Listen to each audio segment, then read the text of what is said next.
and Gozo, and welcome to another episode of Lovin Daily. I'm your host, Sam Vassallo, joined today by Jean-Paul Atsapardi. Here are today's headlines. Lecturer urges action after Marijuana Galizia mocks him over a parked car blog post. Police are allegedly set to take action against Jürgen Fenech over the suspected attempted journalist bribe. A student speaks out after a Xera accident video goes viral. In more international news, China suggests cabin crew wear nappies to avoid the spread of COVID-19. And lastly, one of Comino's last residents, Antlu Vela, passes away. This is a very special episode because after the headlines, we will be joined by Alison Bedzina, an animal rights activist and the new Commissioner for Animal Welfare. And just to remind you, today's episode is sponsored by eCabs. They are giving away 20,000 euros worth of prizes, so stay tuned to find out more about this. You can essentially win a whole year's worth of free cab rides. All you have to do is download the eCabs app, book yourself a ride, opt for the eCabs circle from their app, share the video and tag 3 friends in the comment section below. Let's get right to it. Absolutely. So, lecturer urges action after Marijuana Galizia mocks him over parked car blog post. History lecturer Simon Mercea has urged the University of Malta to take action after Marijuana Galizia mocked him for bizarrely alleging he is partially to blame for his mother's assassination. A very strange story. Mercea basically let loose against the son of Marijuana Galizia after he jokingly said that the university rector is now allowing single-celled organisms to become lecturers. Marijuana Galizia made these comments in a Twitter post after Mercea claimed that Caruana Galizia is partially to blame for his mother's murder because he had parked her car outside her home instead of inside the garage on the night before, obviously, she was assassinated. In his blog post, Mercea said, "This is the kind of language used by people who are in favor of abortion to justify the killing of unborn babies." He called Marijuana Galizia's tweets fascist, racist, and basically went all out on him. This is obviously a history lecture at the University of Malta. Sam, what do you make of this? Kind of feels like a dream. I can't believe this is actual news that we're saying today. So Simon Mercea, as you said, a history lecturer, he made this blog in October, and it's riddled with conspiracy theories. Of course, he plays the abortion card, and if someone says something you don't like, it's obviously about quote-unquote murdering babies. This blog, he claims that Jürgen Fenech was framed and that police are holding him in custody for the Caruana Galizia family to keep them content.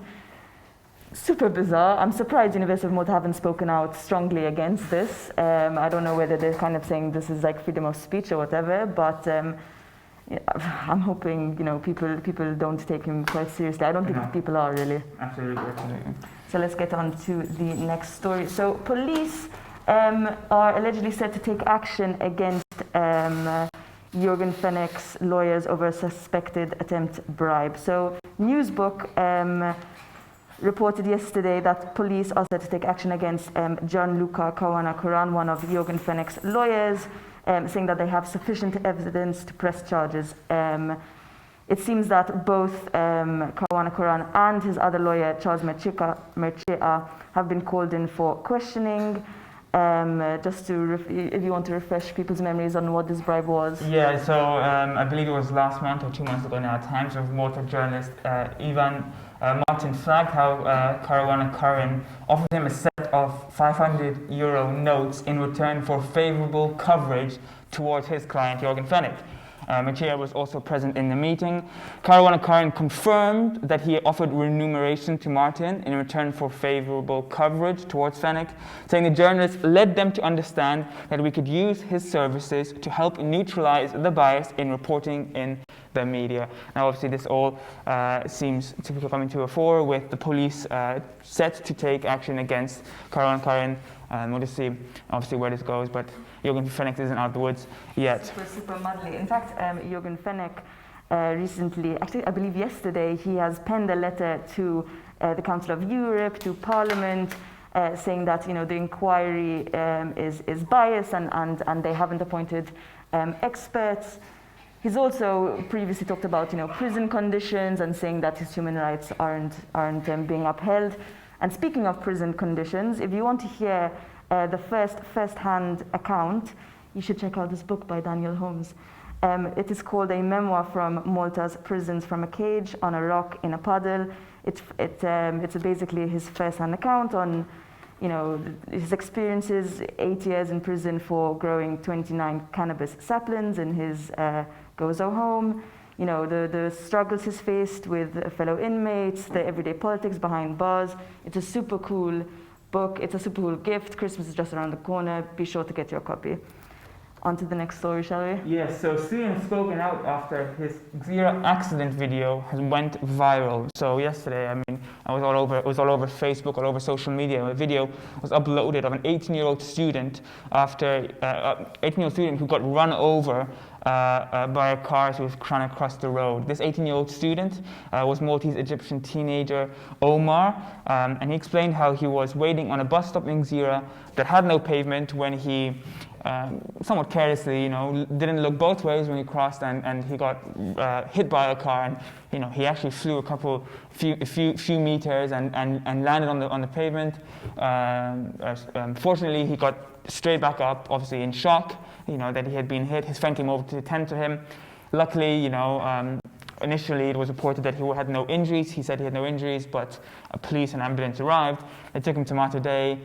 He was there for a few hours, and luckily he's okay. He left unscathed. But it was quite a shocking video that made the rounds over social media yesterday, with everyone commenting about it, and obviously coming down to safety and health safety of roads and stuff. But it was uploaded yesterday, but the incident happened a couple of weeks ago, right? Exactly. So the actual incident happened 2 weeks ago. It suddenly made the rounds. I believe it's leaked security camera footage. I guess it's just a kind of stark reminder to look both ways when you're crossing the road, especially, with all the cars in Malta. Speaking of bizarre, China is suggesting that cabin crew wear nappies to avoid the spread of COVID-19.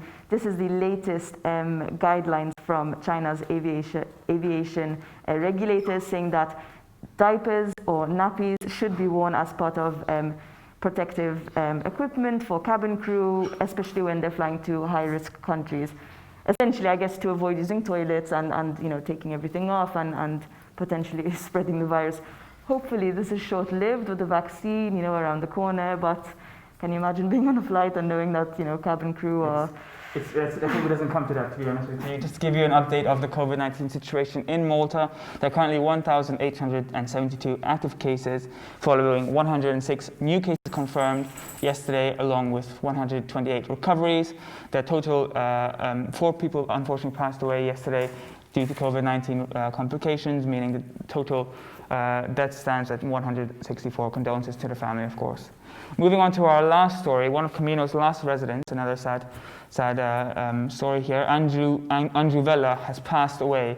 Known as the Angel of Camino, the 74-year-old died yesterday from complications surrounding his kidney. Vella spent 70 years living on the tiny barren island between Malta and Gozo. He was actually born on Camino and spent most of his life there. While he regularly traveled to Gozo's General Hospital each week to receive treatment, he refused to move from his beloved island, and he stuck to his word, and he passed away there yesterday. The Vella family has lived there for around 100 years now. It once boasted 17 residents, but only 2 remain: Andrew's brother Salvu and his sister known as Veggie. I didn't even know there were people who actually live on Camino. Well, there's just 2 now. Yeah, just 2 now, unfortunately. So, just to remind you, today's episode was sponsored by eCabs. They have over 20,000 euros in prizes to be won. A massive giveaway. You can actually win a year's worth of free cab rides, which is super cool. All you have to do is download the eCabs app, book yourself a ride, opt into the eCabs circle from their app, share this video, and tag 3 friends in the comments below. Super simple. Yeah. And don't go anywhere, because now we'll cut to an interview with the newly appointed Animal Welfare Commissioner, Alison Piscina. Hey everyone, we've got something huge up for grabs. Probably our biggest and best competition yet, worth a whopping 20,000 euros. And it's super easy to win. We've teamed up with eCabs to give away 1 whole year's worth of free cab rides to 1 lucky winner. 12 whole months of ridiculous convenience and efficiency without spending a single cent on transport. They now don't only have the black cabs anymore. Awesome.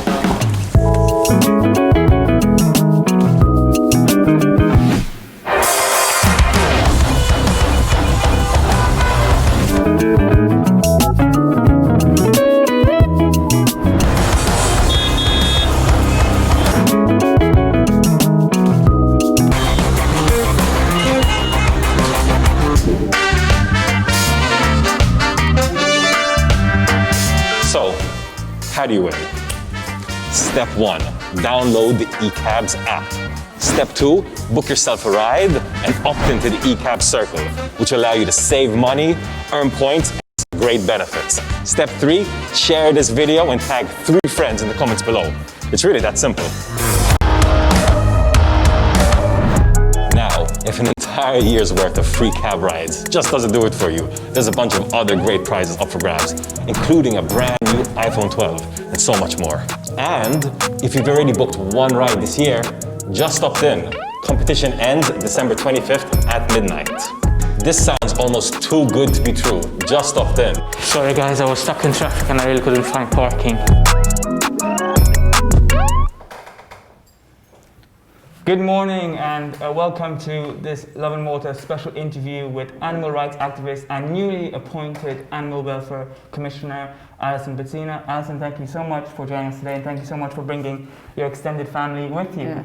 This is Carrie and she's it's her gotcha day today. I adopted her 6 months ago, exactly on the day. And we have another one of your pups, but she's running around here in the offices, not as well behaved. No.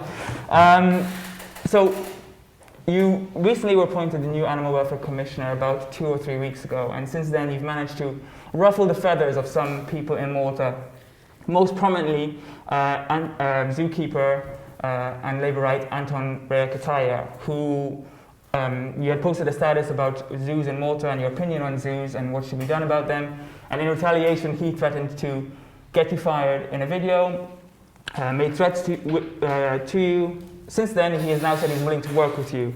Firstly, what are some of the major issues facing zoos in Malta? And are you willing to work with Anton Rea-Kataya now that he's apologized to you? Well, I've always been willing to work with people like Anton Kataya for the simple reason that as much as I'm against caged animals, wild animals especially, they're here.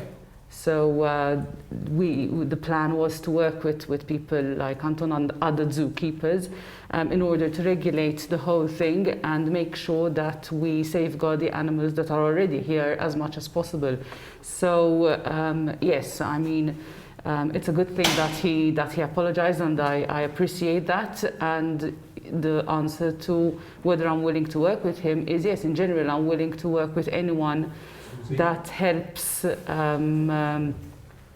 improve animal welfare in any way in Malta. So what is the solution to the zoo issue then? I mean, you had mentioned obviously that you're against animals being kept in cages, but like you said, that's the situation we have now. Is there an alternative to it? I mean, these animals they're exotic animals, but there's animals like tigers and whatnot which are dangerous creatures at the end of the day. They're wild, dangerous creatures. Is there an alternative to keeping them in cages?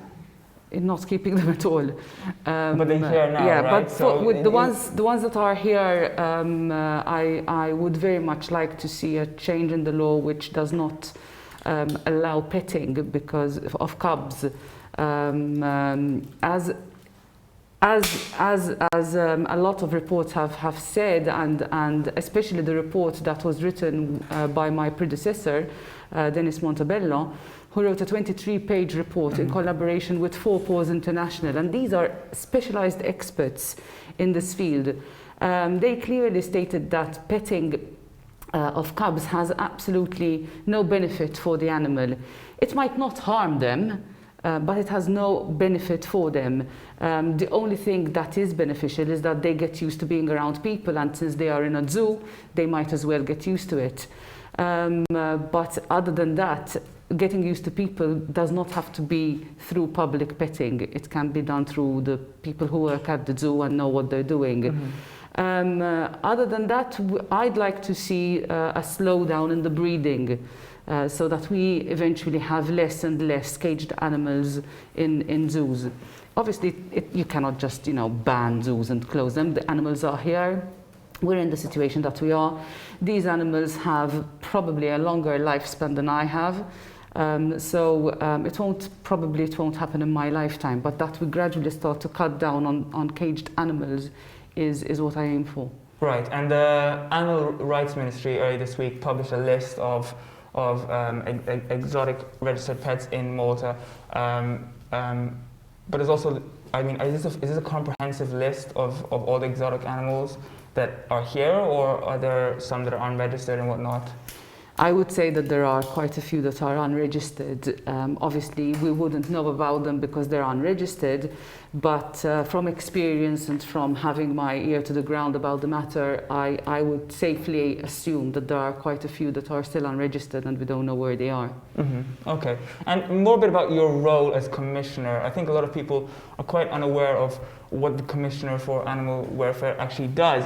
What does your role actually entail, and what's the difference between the Director for Animal Welfare and the Commissioner for Animal Welfare? Yes, I'm glad you've asked this actually, because a lot of people confuse those two roles. Also because in the past couple of years, the Director of Animal Welfare and the Commissioner for Animal Welfare were both Montabellos. The surname was Montabellos, so people confuse who I'm actually replacing. The Commissioner's role is pretty much consultative and advisory, so I do not have any executive powers, really and truly. I obviously have a bit of more authority than I used to have when I speak. People take it a bit more seriously than when an activist speaks, I suppose. But as such, I do not have a magic wand to enact what I'm going to be recommending and suggesting to the authorities. The Director of Animal Welfare, on the other hand, actually takes care of the operational part of Animal Welfare Directorate. Obviously, the Director too has limitations on what they can enact because there are limitations of budget and resources and management, etc. But strictly speaking, the Director of Animal Welfare can wake up in the morning and say, I want an additional person and take them from here to work here, and that can be done without any consultation. Whereas the Commissioner's role stops at recommendations, suggestions, and also a part of the role that I find very important and one which I believe is going to be even more effective is raising awareness and increasing social dialogue about the matter. It's something that I find has been neglected a little bit in the past, and I definitely intend to take it on with immediate effect, because that can start being done. It just depends on me, the Commissioner, and my office. So that is something that we're going to be doing very quickly. You mentioned kind of the role has been neglected, or in general it seems that Animal Welfare Department has been somewhat neglected over at least the past year or so, from what my experience with it. On numerous occasions they've been criticized for dropping the ball when it comes to following up reports of animal abuse. It all accumulated to just over the past few months. There have been numerous and notorious animal abuse cases. One that ended up in a 95-year-old woman losing her life because there were numerous reports of animal abuse in this area, and there was never anything carried out. What exactly is the problem at Animal Welfare, or what is the issue with them not following up these reports? Is it resources? Is it a matter of policing? Should we blame Animal Welfare, or is this an issue of policing as well? Should the police take some of this blame too? And what can we do to be improved? First of all, I'd like to clarify something. You've probably started covering these stories a year ago or so, but I've been in it for years. And as sad as it might look for you, even though you started a year ago, it's actually the best it's ever been. So when Animal Welfare was actually taken out from being under a parliamentary secretary and under a ministry, activists actually saw quite a few improvements being made. But yes, Animal Welfare is still lacking in resources, human resources mostly, and that is the main reason why these things happen, because it takes a lot of time and effort to pursue a case, to enforce, to keep checking up, and even to actually arraign someone in court. It's a long process, and if you are stuck and tight with resources, you kind of, if you're in that position, the animal welfare director, you kind of have to decide, am I going to take this inspector out from his daily job so that he or she goes to testify in court? If I do that, on this day that this person goes to testify in court, I have no one to send on inspections on this day. So whoever calls on 1717 is left waiting or not served. So yes, there's quite a lack of resources, which I have been assured is going to be addressed shortly. Obviously now in my position as commissioner, I used to do it before and now more so, I'm going to keep on harping on this, because yes, we do need more resources. Sometimes we actually get very angry at animal welfare for not responding, but when you actually figure out and study what they're working with, sometimes I'm surprised they actually do as much as they do. They really need more and more resources. Right. So for what they are, for the organization, for the human resources they have, they're doing the utmost they can in this capacity. But obviously there's a big need for more resources, for more funding, so that they can respond to all these claims. You mentioned that it's a lengthy process to get someone through court, to get someone arraigned and stuff. In fact, statistics show that over the past 3 years, 4 people have been, just 4, and you said, this is the best it's ever been this past year, but just 4 people have been found guilty of animal abuse. Is this an accurate representation of what's going on in Malta? Because there seems like there's way more, reports of animal abuse, and some incredibly bad ones, but if we look at, for example, the case of Andre Gaia, it's been 3 months on. This is the MCDA dog attack issue with where he was housing, dogs on his roof. He has yet to be charged.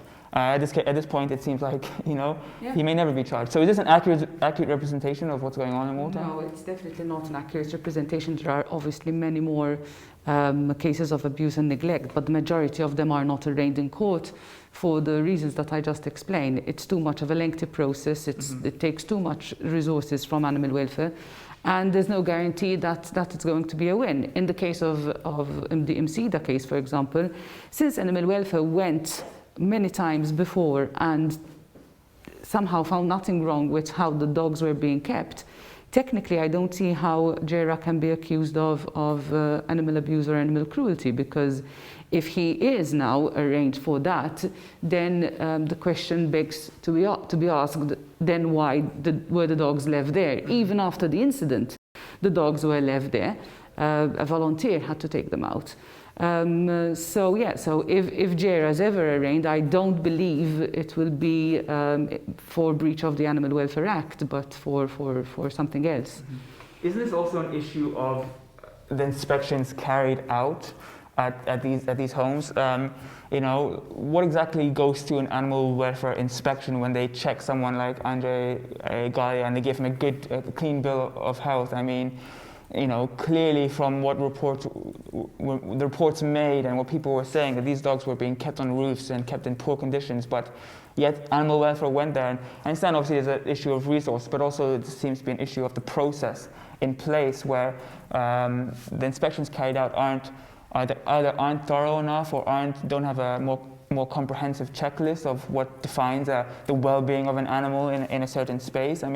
For someone like him to be given a clean bill of health and then this happens is obviously an issue there between what animal welfare are doing on the spot and what actually is happening behind closed doors. Yeah, I don't want to get into this particular case, particularly because I don't know what animal welfare found when they actually visited, because if the dogs were aggressive but were being kept in clean pens, then animal welfare can't be blamed, for giving him a clean bill of okay.